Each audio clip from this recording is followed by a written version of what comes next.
Cirrhosis of liver, ये आज का चैप्टर है और इसी पे हमारा डिस्कशन रहेगा। Cirrhosis is a late stage of scarring fibrosis, late stage of scarring fibers fi- of the liver caused by many forms of liver disease and conditions such as hepatitis and chronic alcoholism. Each time your liver is injured, whether by disease, excessive alcohol consumption, and other cause, it tries to repair itself. Many times तो जो liver है खुद ब खुद अपने आप को treat करता हुआ है और रिपेयर कर लेता है, लेकिन अगर कंटिन्यू किसी डिजीज का हमला अटैक लीवर पे होता रहे तो वो लीवर फाइब्रोसिस स्कैरिंग में डेवलप हो जाता है, तब उसका ठीक हो पाना बहुत मुश्किल हो जाता है। हमारे फूड्स और जो कंजप्शन है हमारे फूड्स का बहुत ध्यान रखने की ज़रूरत होती है, ख्याल रखने की ज़रूरत होती है कि हम लीवर बॉडी फूड इसलिए खाएं कि हमें जीना है, हमारी बॉडी को फिट रखना है। लोग आजकल फूड इसलिए खाते हैं कि टेस्ट के लिए खाते हैं और लाइफ के लिए नहीं खाते। लाइफ के लिए खाएं, टेस्ट के लिए खाएं, बॉडी के लिए खाएं, तो चीज़ों को संभल के इस्तेमाल करें और टाइमली इस्तेमाल करें, यूज़ करें। अभी कई बार हमें पेशेंट से कहना होता है कि भाई आप स्पिनच पालक का इस्तेमाल करो, नहीं उसका गमता, यहाँ का हिसाब है कि गमता मतलब उन्हें टेस्ट अच्छा नहीं लगता, तो अब उसमें कोई क्या कर सकता है, लेकिन नहीं, अब नहीं खाना। बीट आप आयरन उससे बढ़ेगा, ब्लड बढ़ेगा, बहुत सी चीज़ों, मैग्नीशियम है, फास्फोरस है, पोटेशियम है, कैल्शियम है, सारी चीज़ें उसके अंदर है, लेकिन नहीं, वो अच्छा नहीं लगता, उसकी महक नुकसान समझ नहीं आती है। तो इस तरीके से जो लोग इन चीज़ों को ज़्यादा करते हैं वो लीवर डिजीज़ के अंदर ज़्यादा इन्वॉल्व होते हैं, क्योंकि इनका लीवर डिटॉक्सिफाई नहीं होता। जिंजर है, जिंजर का यूज़ अक्सर लोग करते हैं फ्राई करके, भून करके, मसाले स्पाइस के अंदर यूज़ करते हैं। सॉरी। तो इस कंडीशन में भी कई बार ऐसा होता है कि लोग जिंजर को अगर उसका रस निकालकर एक चम्मच भी अगर लिया जाए, या जिंजर को सलाद के अंदर काट के भी खाया जाए, या उसको जिंजर है, गार्लिक है, ग्रीन चिली और कोरिएंडर मीन्स हरी मिर्च और धनिया जिसे कहते हैं, यहाँ सूरत में उसे कोथमीर कहते हैं, और जिंजर मीन्स अदरक, अगर ये सब चीज़ों को अगर यूं पेस्ट बनाकर अगर खाने के साथ यूं ही किसी ब्रेड पे या फिर ब्रेड किसी भी चीज़ पे डालकर अगर खाया जाए, तो ये कम से कम रॉ जो जाएगी बॉडी के अंदर, ये बॉडी को डिटॉक्सिफाई करेगा। लेकिन ये आजकल के बच्चे, आजकल के लोग फास्ट फूड की तरफ इतनी तेज़ी के साथ जाते हैं कि इतना ज़्यादा उससे कुक कर दिया जाता है इन चीज़ों को कि उसके जो एलिमेंट्स होते हैं वो ख़त्म हो जाते हैं। इसलिए कैलोरी ज़्यादा मिलती है और नॉन क्लीन नहीं प्रॉपर होता है, पेप्टिसाइड्स होते हैं, बजाय वो फ़ायदा करने के नुकसान करते हैं। जिंजर भी आप अक्सर बाज़ार में देखते होंगे इस टाइप की मिलती है कि बिल्कुल वॉश की होती हैं, वाइट होती हैं। वाइट में ख़ास करके उसकी जो सेल होती है, जो ऊपर की स्किन होती है, वो पूरी तरीके से गायब होती है, बार्क छिलका जिसे कहते हैं, वो बिल्कुल गायब होता है, बिल्कुल क्लियर होता है। ऐसी जिंजर जिसमें सॉल ना लगी हो, मिट्टी ना लगी हो, ऐसी जिंजर एसिड और वाटर से वॉश की जाती है तो बिल्कुल उसमें से निकल जाता है। ये अगर यूज़ करते हैं इस टाइप की, अगर जिंजर का हम यूज़ करते हैं तो बजाय वो फ़ायदे को नुकसान पहुंचाएगी, हमारे खास करके लीवर को और किडनी को, दोनों को नुकसान पहुंचाएगी। Cancer, liver cancer, cirrhosis of liver, other disease of liver, इन्हीं टॉक्सिकेशंस की वजह से होती है। तो यहाँ पे हम देख सकते हैं fibrosis liver caused by the many forms of liver disease, बहुत सी लीवर डिजीज की वजह से ये काज करता है। एक बार कुछ हो गया, दूसरी बार कुछ हो, कंटिन्यू लीवर पे कोई ना कोई डिजीज का हमला होता रहा, अटैक होता रहा। And condition such as hepatitis, और हेपेटाइटिस में डेवलप हो गया, कंडीशन हो गई हेपेटाइटिस की, मतलब हेपेटाइटिस, लीवर में सूजन आ गई, लीवर बड़ा हो गया, इनलार्ज हो गया, स्वेल कर गया। एंड क्रॉनिक एल्कोहलिज्म, अगर पुराना शराबी है, कोई शराब पीता है, each time your liver injured, बार बार लीवर इंजर्ड हो रहा है, किस वजह से हो रहा है? इन चीज़ों से हो रहा है, डिजीज से हो रहा है, या बैक्टीरिया अटैक से हो रहा है। एक बार में हमें जॉन्डिस हुआ, हेपेटाइटिस ए हुआ, बी हुआ, सी हुआ, या फिर अदर कॉज हो गए, किसी चीज़ के खाने से हो गया, पानी के ख़राब होने से हो गया, या फिर हमने कोई मेडिसिन ली उसके वजह से। अक्सर मेडिसिनें जो होती हैं जैसे कि क्रोसिन है या निमोसलाइड है, ये लीवर को डैमेज करती हैं, लीवर के सेल्स को डैमेज करती हैं। अगर कंटिन्यू इसका यूज़ होता रह गया तो ऐसी कंडीशन में ये नुकसान पहुंच जाता है लीवर को, और लीवर जो है उसमें स्कैरिंग फॉर्म में आ जाता है, फाइब्रोसिस, जैसे कि यहाँ ऊपर आप तस्वीर में पिक्चर में देख सकते हैं। इसको इलॉर्ज आप यहाँ देख सकते हैं। स्कैरिस किस कंडीशन में हो गए? जैसे इसके अंदर बबल्स बन गए हैं और ये कुक किया गया है, ऐसा दिख रहा है। और यहाँ पर आ रहे हैं, each time your liver injured, और बार बार इंजर्ड होता है, whether by disease, excessive alcohol consumption, or other cause it tries to repair itself, और ये खुद ब खुद अपने आप को ठीक करता है। और consumption or another, consumption और भी किसी चीज़ के लेने से भी, अगर अननेसेसरी एंड टॉक्सिक चीज़ों को बॉडी में जा रही है तो उसके वजह से भी ये चीज़ होता है। सॉरी। तो यहाँ पर ये भी देखा गया है कि जैसे शहर में रहने वाले, अगर उनको वाटर्स क्लीन नहीं मिला है, अपने वहाँ पेरिफायर नहीं है, ऐसी कंडीशन में वाटर से तमाम से केमिकल्स इंडस्ट्रीज़ के आते हैं, उसके वजह से आसपास जो झुग्गी झोपड़ियों में लोग रहते हैं, पानी रिवर का पीते हैं, या फिर पाइप फट जाती है, पानी उनके वहाँ दिन भर आता रहता है तो उसी पानी को पीते हैं। तो इस तरीके से भी जो इंडस्ट्रीज़ के जो केमिकल्स होते हैं उनकी वजह से भी ये कॉज हो सकता है। यहाँ देख सकते हैं cirrhosis of liver, normal body.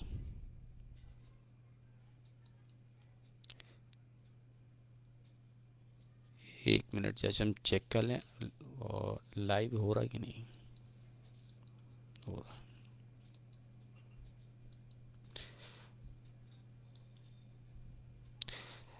Hepatitis versus cirrhosis, hepatitis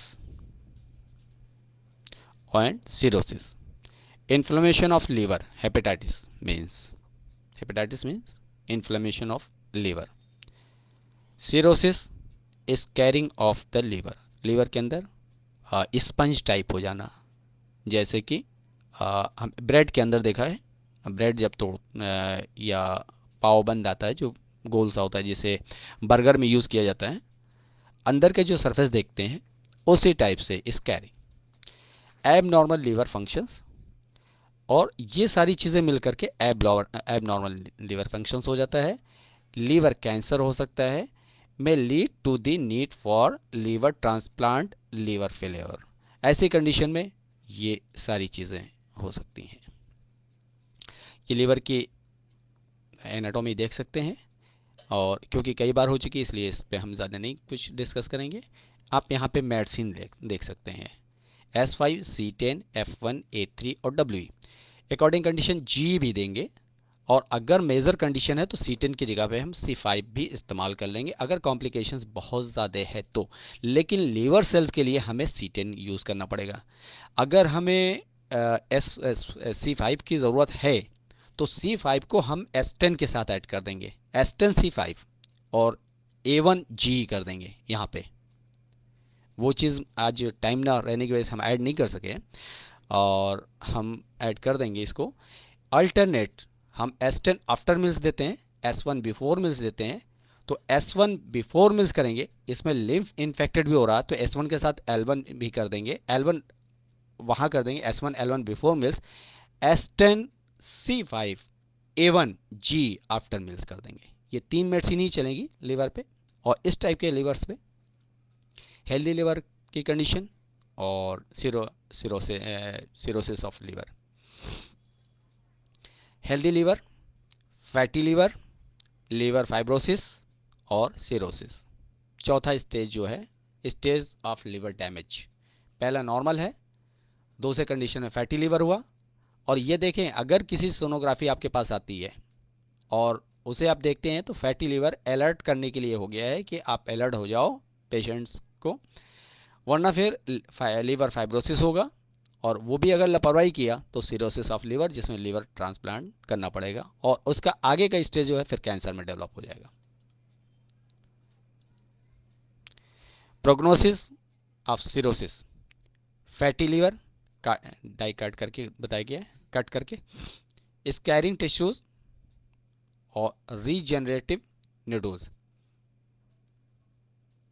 okay, ये एंडोस्कोपी के जरिए लीवर की पोजीशन आप देख सकते हैं। ये ब्लर है, थोड़ी फिल्म ही मुझे ब्लर मिली है, यहाँ पर क्लियर देख सकते हैं cirrhosis of liver. Cirrhosis is a diffuse process characterized by fibrosis and the conversion of normal liver architecture into structurally abnormal nodules. There is persistent and progressive necrosis of hepatocytes. It is the end stage condition of liver.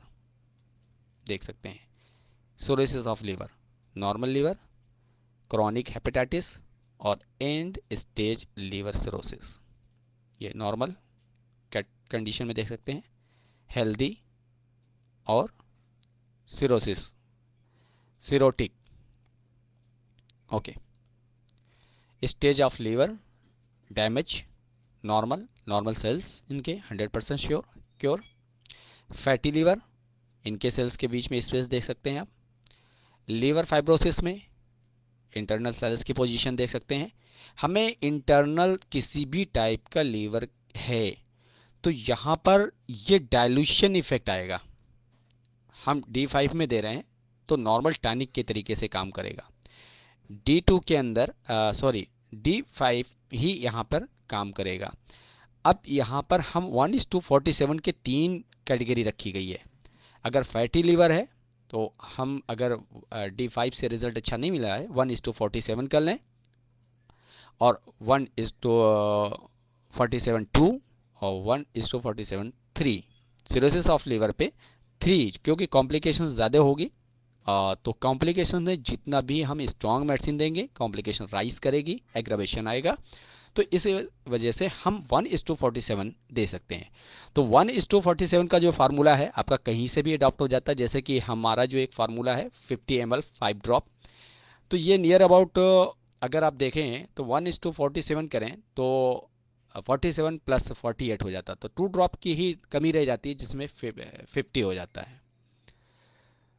तो यहाँ पर ये 1:47 ml का हो जाता है। यहाँ पे 1 ड्रॉप यहाँ पर 1 ml के बराबर काम करती है, तो ये एक डाइल्यूट फॉर्म में हो जाती है। लेकिन कई बार ऐसा होता है कि रिजल्ट हमें बहुत अच्छा नहीं मिलता है, तो D3 से 1:47 का फार्मूला चलाएंगे हम। ये देख सकते हैं एंडोस्कोपी, सिरोसिस ऑफ लीवर की पोजीशन, ये जैसे फट जाने वाली कंडीशन पे है, ये स्केयर कंडीशन, ये लास्ट स्टेज जिस पे ट्रीटमेंट भी करना बहुत मुश्किल हो पाता है। ये कंडीशन देख सकते हैं, ये पूरी तरीके से ख़राब हो गया, इसमें कोई चांस नहीं बचा है। अगर हम कोशिश भी करेंगे तो कोशिश, हाँ अगर गॉड ने उससे लाइफ दे रखी है तो शायद हम बचा सकें, वरना फिर इस कंडीशन में इस तरीके का ख़राब कंडीशन का पेशेंट बचना मुश्किल हो जाता है। Normal liver versus liver cirrhosis. Alcoholism, viral infection caused by chronic hepatitis B and C causes यहाँ पे, fat accumulation in the liver. ये फैट कहाँ से आएंगे? ये फैट जो है हम अनहेल्दी जो फूड खाएंगे उसके वजह से आएंगे। Iron buildup in the body, iron का अगर मेटाबॉलिज्म नहीं हो पाया तो उस कंडीशन में होगा, लीवर प्रॉपर बॉडी उसे मेटाबोलाइज नहीं कर पा रही है। Copper accumulation in the liver, Wilson disease. Iron अगर पानी के अंदर बहुत ज़्यादा आ रहा है, बहुत ज़्यादा हमारे बॉडी के अंदर आयरन जा रहा है, आयरन बॉडी उसे डिटॉक्सिफाई नहीं कर पा रही है, उस कंडीशन में होगा। कॉपर ये इंडस्ट्रियल एरिया में होता है, वहाँ पे अगर वाटर्स में प्रॉब्लम है तो ये चीज़ वहाँ डेवलप करेगी। Toxics hepatitis caused by the severe reaction to prescribe drugs. अब ये एलोपैथिक जो ड्रग्स हैं सीरियस, अगर एलोपैथिक नहीं आयुर्वेद भी, कोई भी मेडिसिन अगर हाईली टॉक्सिकेशन कंडीशन में दी गई, या इलेक्ट्रो होम्योपैथिक की भी मेडिसिन D1 में जैसे लोग प्रैक्टिस करने की कोशिश कर रहे हैं, तो हाईली अगर टॉक्सिफाइड है वो, तो वहाँ पे भी प्रॉब्लम खड़ी कर सकती है लीवर के लिए, अगर हम लीवर की दे रहे हैं तो। क्योंकि पहला जो है लीवर, हमारी जो मेडिसिन है वो लीवर पे काम करती है। जैसे एक्सक्रोफ्लोसोवन अगर हमने टॉक्सिकेशन कंडीशन में दे दिया, D1 में दे दिया, तो उसका जो है लिम्फ नोड पे इफेक्ट आएगा।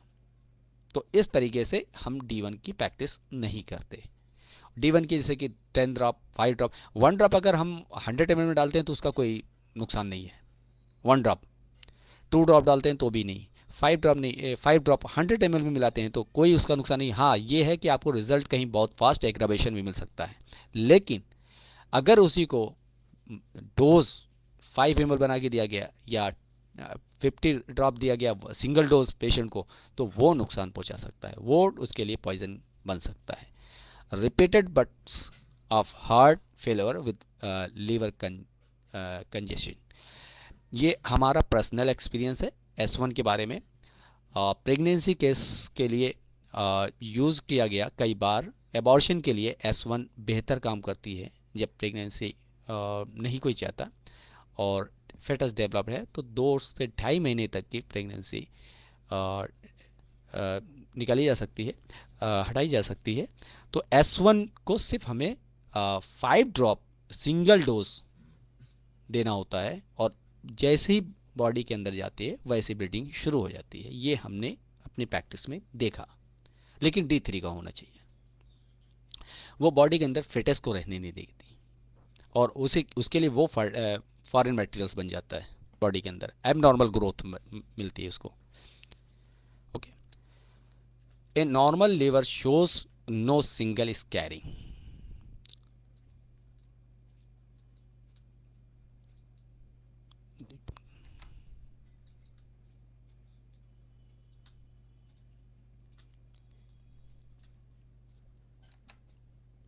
ये in cirrhosis scar tissues replace normal liver tissues.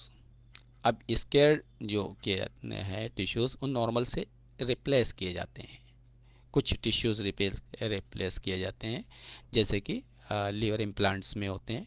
तो कुछ अभी जैसे टेक्नोलॉजी डेवलप हो रही है तो उसमें डाल देते हैं, तो वो खुद ब खुद अपनी ग्रोथ करना शुरू कर देते हैं। तो पुराने जो टिश्यूज़ होते हैं उन वो डिस्ट्रॉय होने लगते हैं उनकी मदद से, और नए टिश्यूज़ यहाँ पे ले लेते हैं। तो यही चीज़ हमारी एक्सक्रोफ्लोसोवाइव, ये इनकी टॉक्सिकेशंस को रिमूव करके और C10 के साथ मिलकर इनके टिश्यूज़ को, इनके नए जो सेल्स हैं उनको ग्रो करती हैं, ओल्ड सेल्स को मेटाबोलाइज करके वो बॉडी से वॉश आउट कर देती हैं। तो यहाँ पर हम लीवर इम्प्लांट बाहर से कर रहे हैं, लेकिन यहाँ पर बॉडी के अंदर खुद बॉडी नेचुरली तरीके से इसको रिमूव कर रही है और लीवर को ठीक कर रही है, क्योर कर रही है, उसके सेल्स को क्योर कर रही है। ये आप कंडीशन देख सकते हैं।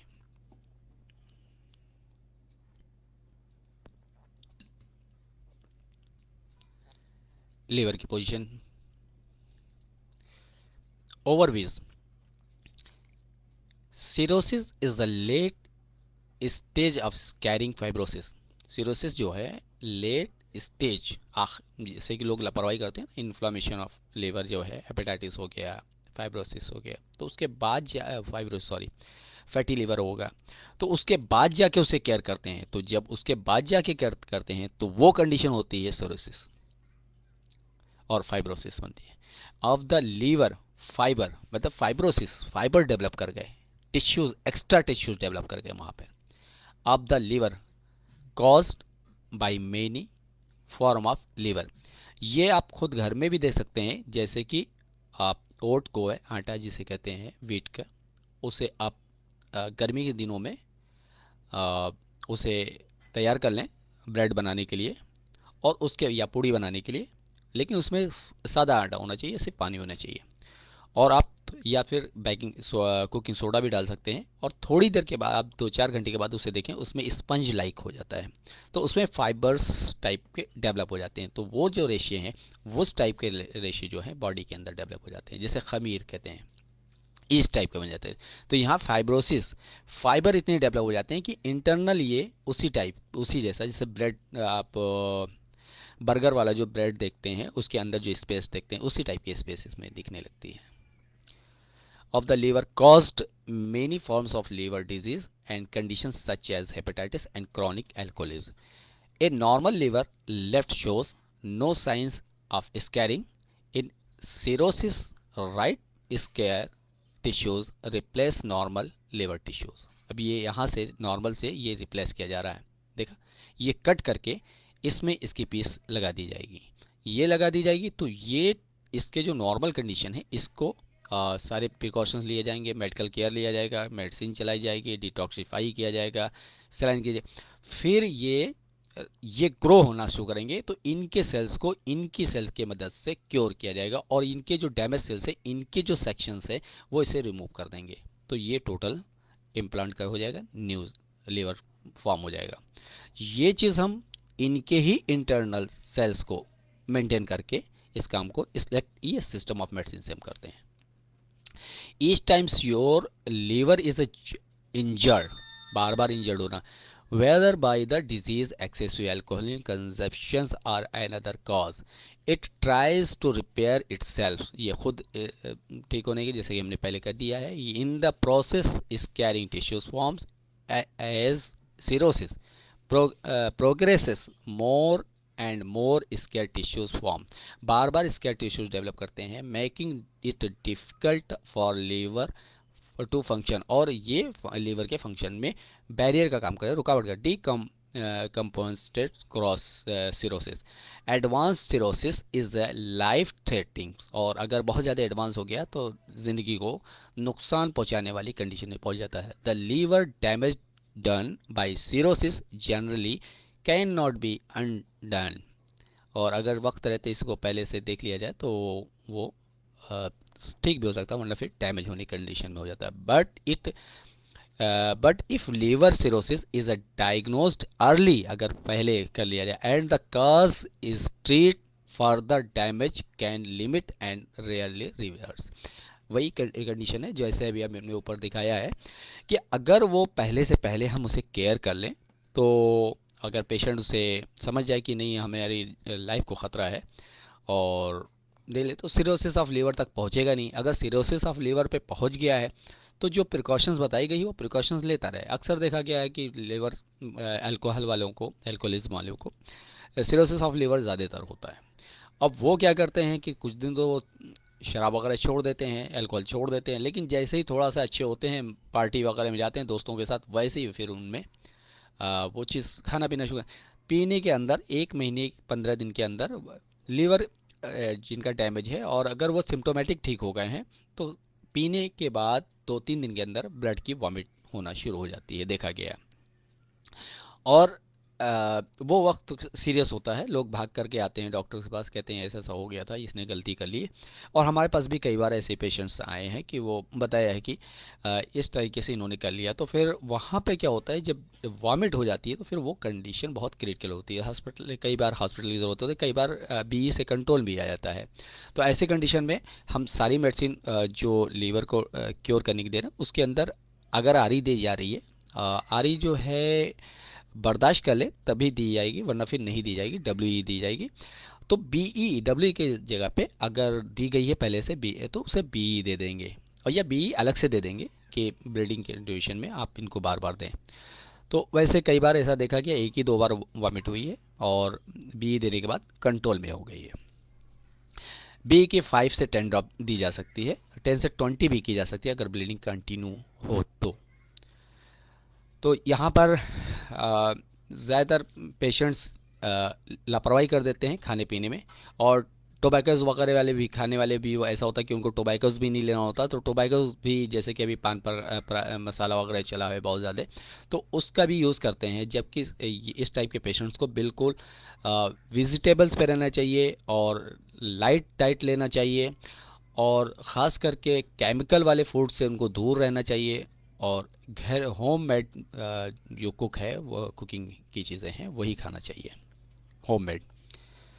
Advanced cirrhosis life threatening.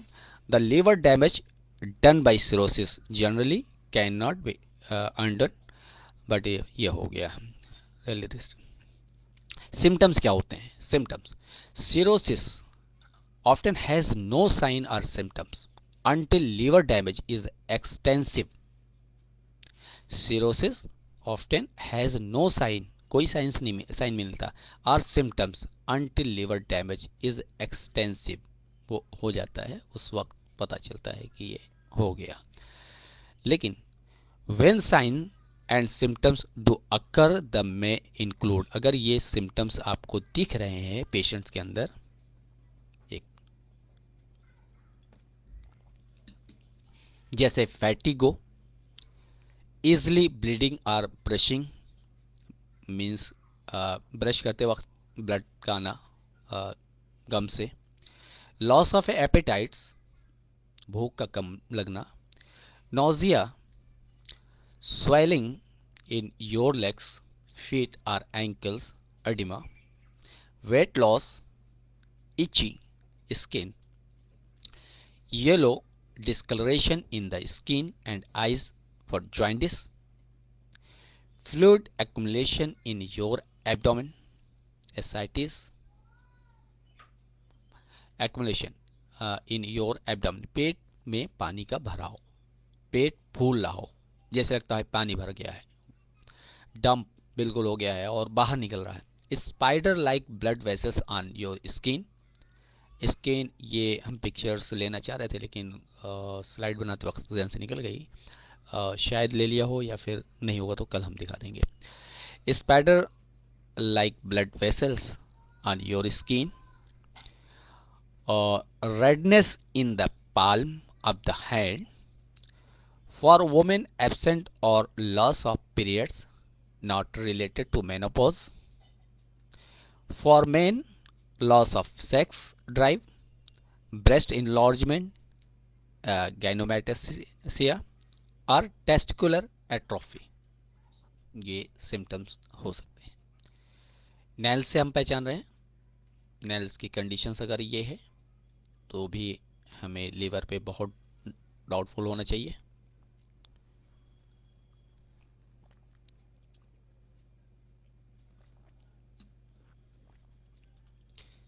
ये निकल देख सकते हैं। Some of the cause include chronic alcohol abuse, chronic viral hepatitis, hepatitis B, C and D, fat accumulating in the liver, non-alcoholic fatty liver disease, iron buildup in the body, hemochromatosis, cystic fibrosis। ये भी class जो है बहुत important है, हेमोक्रोमेटोसिस। अक्सर ये आता है, लोग इसे केयर नहीं करते हैं। ब्लड की जब रिपोर्ट कराएं तो कुछ लैब वाले देते हैं, हमें भी पहले लैब में हम जहाँ कराते थे तो वहाँ ये चीज़ नहीं लिख के आती थी, हेमोक्रोटोमिया या हेमोक्रोटिसिस। तो ये हमने लैब एक पेशेंट का की रिपोर्ट देखा, उसमें ये चीज़ थी, और सूरत के करीब करीब हर बड़े डॉक्टर ने देख लिया था, उसका फीवर नहीं डाउन हो रहा था। तो हमने अच्छा, उसके चलने में सांस फूल जाया करती थी और बहुत कमज़ोर पेशेंट होते थे। पैदल, कई बार रिक्शे वाले ने दूर छोड़ दिया तो पैदल आती थी, आकर के थोड़ी देर लेट जाती थी क्लिनिक में, उसके बाद बैठ करके फिर वो अपनी सांस लंबी लेती थी और कहती थी इस टाइप की हमारे तकलीफ़ है। तो आती थी, मेडिसिन लेती थी, चली जाती थी, अच्छी हो जाती थी। लेकिन एक बार उसकी तबीयत बहुत ज़्यादा ख़राब हुई और उसने पड़ोस के डॉक्टर को दिखाया, रिपोर्ट तो करवाया। रिपोर्ट हमने भी करवाई थी उसकी, लेकिन हम दूसरी लैब पे करा रहे थे। लेकिन इत्तेफाक से वो एक लैब में गई और वहाँ पर उनके वहाँ सिस्टम है कि ये इस चीज़ को डायग्नोस करके आप जब सीबीसी ईएसआर करवाते हैं तो ये चीज़ डायग्नोस करके वो साथ में रिपोर्ट के साथ ही दे देते हैं। बाकी लैब में ये चीज़ नहीं दिख रही थी मुझे। तो इसलिए हम नॉर्मल उसका फीवर वगैरह जो सर्दी खांसी होती थी, क्राइज़ा वगैरह, उसका ट्रीटमेंट दे दिया करते थे। और या फिर चक्कर आता था वो दे दिया करते थे। लेकिन यहाँ पे ये हुआ कि जब ये रिपोर्ट मुझे मिली तो उसे पूरे 40 डेज़ का ट्रीटमेंट दिया और आयरन हमने दिया, सिरप भी, और उसका हमने पूरा डिटेल्स इसमें निकाला। इसके बाद जो है वो पेशेंट को फीवर जो नहीं उतर रहा था 24 घंटे के अंदर इलेक्ट्रो की मेडिसिन के साथ फ़ौरन उतर गया। और अब वो रिक्शा नहीं मिलता तो कम से कम 2 किलोमीटर से पैदल भी चली आती, कुछ भी उसे तकलीफ नहीं होती। और इसमें लीवर पे सूजन थी, इसका पूरा जो इफेक्ट हो रहा था वो हार्ट पे हो रहा था। हार्ट के वॉल पे स्वेलिंग जा रही थी, जिसके वजह से वो सांस लेने में भी दिक्कत हो रही थी और कार्डियक प्रॉब्लम क्रिएट हो रही थी। तो ये पूरा एक चैप्टर अलग है हेमोक्रोमेटोसिस का। तो ये हम जब ब्लड्स की डिजीज पढ़ाएंगे तो उसके अंदर आ जाएगा। तो cystic fibrosis copper accumulated in the liver, Wilson disease. अब ये सारी भी डिजीज आएंगी। विल्सन डिजीज क्या होता है? Poorly formed bile duct, biliary आर्टीसिया, अल्फा एंटीट्राइप्सिन डिफिशिएंसी। ये अल्फा ट्राइप्सिन ये भी लिया जाएगा अलग से कि ये किन किन चीज़ों से होती है। Inherited disorder of sugar metabolism, herited disorder of sugar metabolism, sugar का मेटाबॉलिज्म ना बराबर हो पाना। ग्लैक्टोसेमिया और glycogen storage disease, genetic digestive disorder, ये ज़्यादातर डायबिटीज़ पेशेंट में देखा जाता है। Alagille syndrome, liver disease caused by your body's immune system. अब देखिए यहाँ पे इम्यून सिस्टम क्या है? Autoimmune hepatitis. अब यहाँ पर हमारा जो S1 बिफोर मील्स देना है वो इसे यहाँ पे ट्रीट कर रहा है। ऑटो इम्यून सिस्टम को हम मेंटेन कर रहे हैं S1 देकर बिफोर मील्स। और ये क्या है? Disorder, inherited disorder of sugar metabolism. तो ये हम लीवर के जो फंक्शंस को हैं आफ्टर मील्स एस्टन दे करके पूरा सिस्टम हम ठीक करें, जिसमें पैंक्रियाज भी आ गया, लीवर भी आ गया और इंटेस्टाइन भी आ गए। ये सारी चीज़ें मिल करके यहाँ पे ट्रीटमेंट हो रहा है।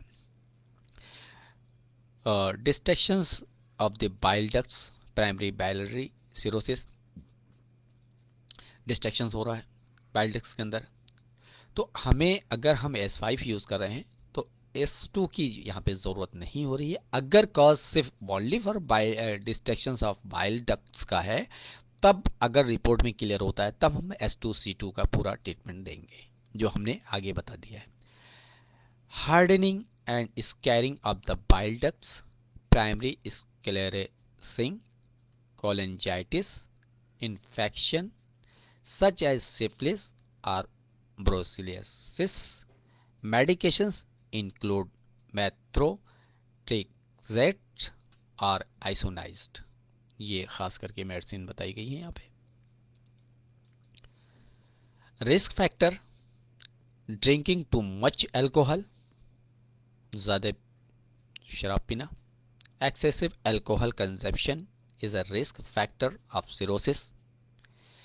Being overweight, being obese increase your risk of condition that may lead to cirrhosis such as non-alcoholic fatty liver. Non-alcoholic fatty liver, अब अल्कोहल से यहाँ पे कॉज बन रहा है, यहाँ पे हमारे फूड से हो रहा है, या फूड्स जो फैट को डेवलप कर रहा है बॉडी के अंदर। Liver disease and non alcoholic steatohepatitis. Having viral hepatitis, not everyone with chronic hepatitis will develop cirrhosis, but it's one of the world's leading cause of liver disease. Having viral hepatitis, ये बहुत बड़ा, not everyone, ये सभी को नहीं, with chronic hepatitis will develop, ये chronic hepatitis develop कर सकता है बार बहुत वक्त तक रहने पे, तो सिरोसिस ऑफ लिवर कन्वर्ट हो जाएगा जब बहुत है। और ये क्रॉनिक हेपेटाइटिस कब आता है? जब आप रिपोर्ट कराते हैं पेशेंट की और पेशेंट इस पे ध्यान नहीं देता, खैर नहीं करता, तो ये 4 साल 5 साल और उसकी बॉडी इम्यून सिस्टम पे है कि वो कितनी देर तक इसको बर्दाश्त कर सकता है। उसके बाद ये रिस्क उसकी बॉडी में आने वाला है, चाहे वो 20 साल का लड़का भी हो, कोई बॉयज़ हो, एडल्ट है, और वो 40 या 35 या 45 तक जाकर के इस कंडीशन में आ सकता है, क्योंकि उसे हेपेटाइटिस है, उसे केयर नहीं कर रहा है, फैटी लीवर हो चुका है, क्योंकि हमें रिपोर्ट में बहुत से मिलते हैं लेकिन उसको कोई केयर ही नहीं करता। अभी 8 से 9 लोगों ने ट्रीटमेंट शुरू किया लेकिन बीच में ही छोड़ दिया, सर कुछ पता नहीं चल रहा है। तो इसमें कुछ पता नहीं चलता, इसमें हम 3 महीने का ट्रीटमेंट दे करके 30 डेज का 90 दिन का, जो 90 डेज का हम ट्रीटमेंट दे करके इसकी रिपोर्ट को निकलवाते हैं। अगर कोई ये कहता है कि नहीं हमारे पास फैटी लीवर आया, फला डॉक्टर को दिखाया, आपके पास ट्रीटमेंट लेने के लिए आ रहा है, आपने ट्रीटमेंट दिया, उसमें कुछ पता चलने वाला नहीं है, कुछ दिखने वाला नहीं, जब तक हम सोनोग्राफी नहीं देंगे। फैटी लीवर में कोई खास कॉम्प्लिकेशंस नहीं होती, लिवर इन्लार्जमेंट में कोई कॉम्प्लिकेशंस ज़्यादा नहीं होती, लाउडनेस होती है, लाउडनेस थोड़ी हल्की हो जाती है अगर आप दे रहे हैं, भारीपन लग रहा है, तो उस कंडीशन में कुछ भी उन्हें रिजल्ट मेडिसिन का दिखता नज़र नहीं आता। तो हम लोग 90 डेज के बाद फिर सोनोग्राफी करते हैं, उसकी शेप एंड साइज को देखते हैं, नहीं तो एमआरआई कर लेते हैं या स्कैनिंग करा लेते हैं, तो उस कंडीशन में क्लियर पता चलता। लेकिन अक्सर ये लापरवाही हमने पेशेंट के साथ देखी है। कई एक पेशेंट आते हैं, ट्रीटमेंट लेते हैं घबरा करके, फिर कहते हैं कुछ तो नहीं है, जैसा था वैसा ही है, कोई फ़र्क नहीं पड़ता है, और खाने में भूख कम लगती है, वो हमने फलां चीज़ खा ली थी तो अच्छा हो गया, और कुछ पी लिया था तो अभी 2-3 से भूख अच्छी लग रही है, तो हमें लगता है कुछ नहीं है। तो इस तरीके से करके वो मेडिसिन बंद कर देते हैं या नहीं केयर करते हैं।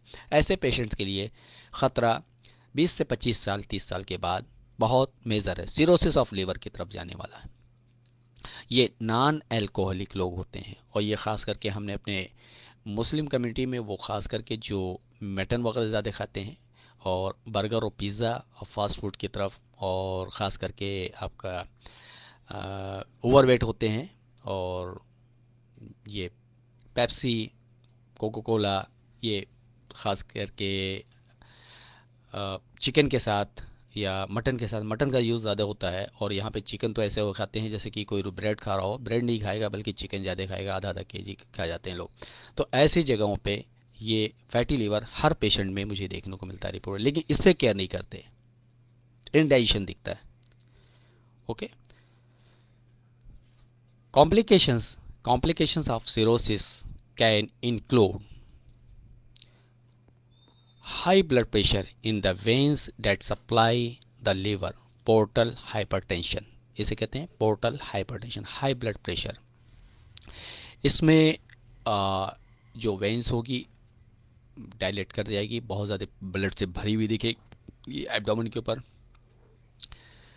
और जब ड्रॉप्सी होगी, cirrhosis slows the normal flow blood through the liver, thus cirrhosis slows the normal flow blood through the liver, यहाँ से ब्लड नॉर्मल फ्लो करेगा, नॉर्मल से स्लो हो जाएगा सिरोसिस में। 10 increase pressure in the vein, और यहाँ पे वेन में pressure that brings blood to the liver from the intestine and spleen पे प्रेशर बढ़ा देगा। Swelling in the legs and abdomen, पेट पे और पैरों में स्वेलिंग हो जाएगी।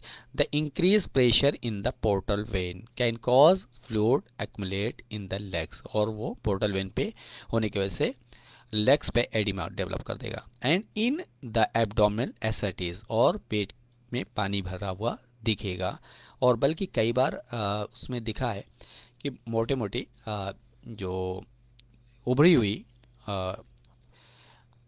ये वेन्स एब्डोमेन के ऊपर दिखती है।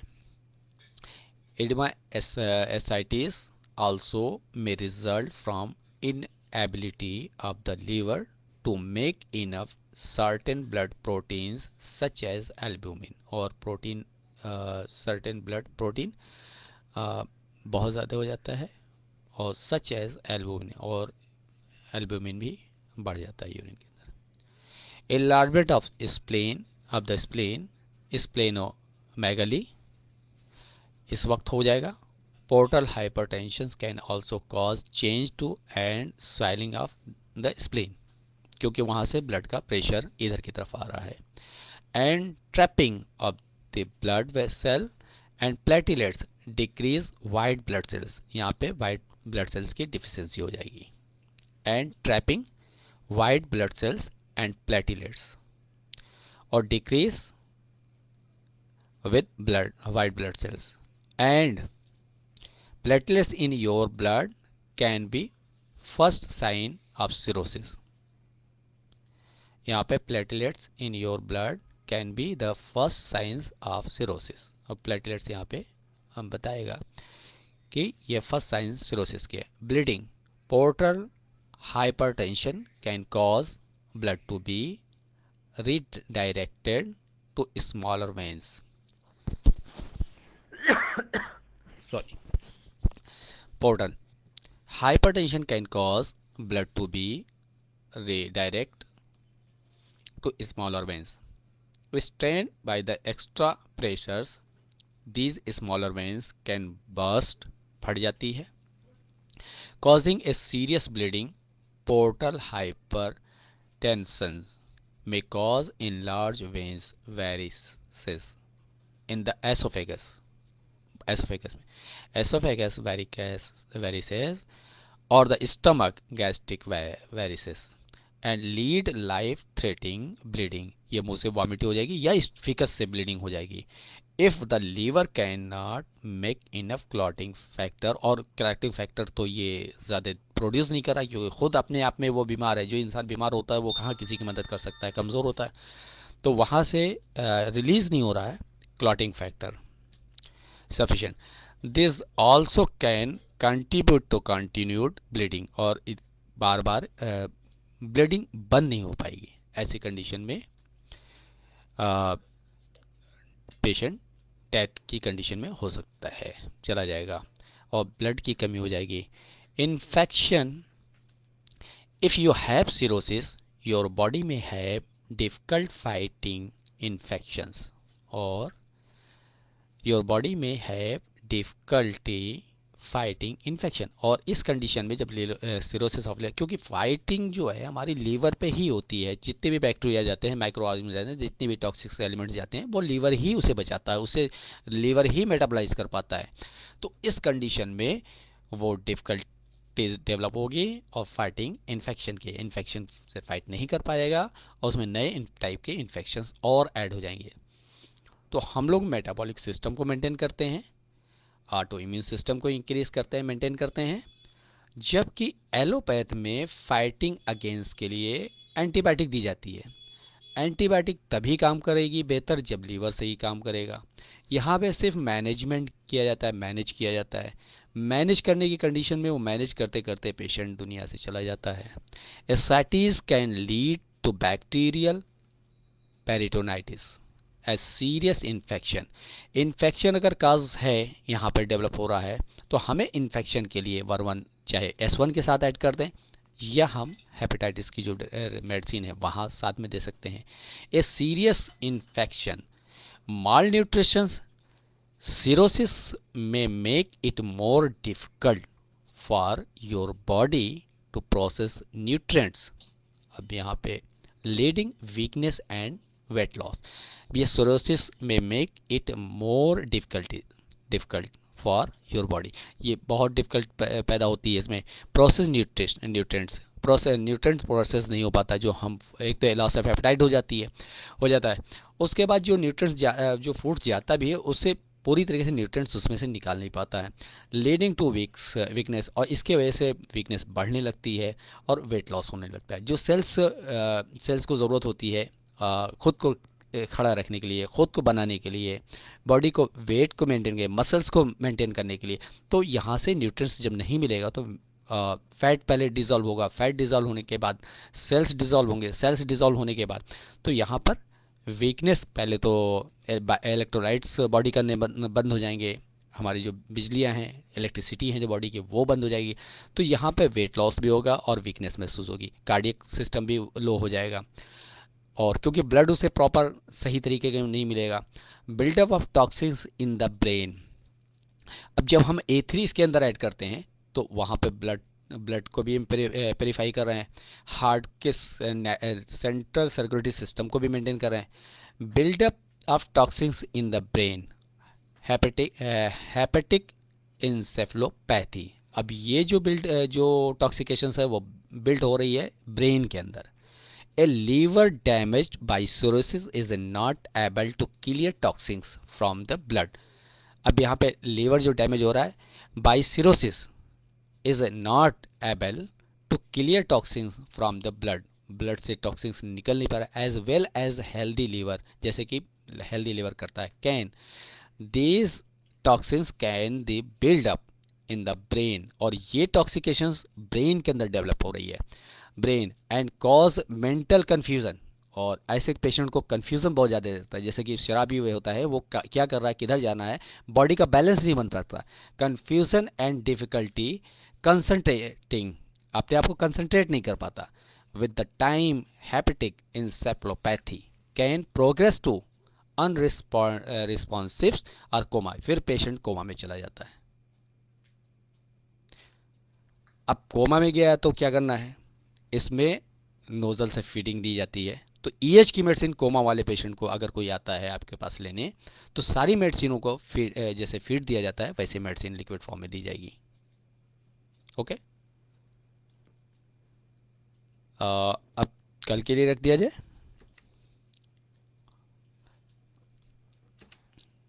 ओके सर जी। इतना तो समझ में आया होगा, क्लियर हुआ कुछ आज का लेक्चर।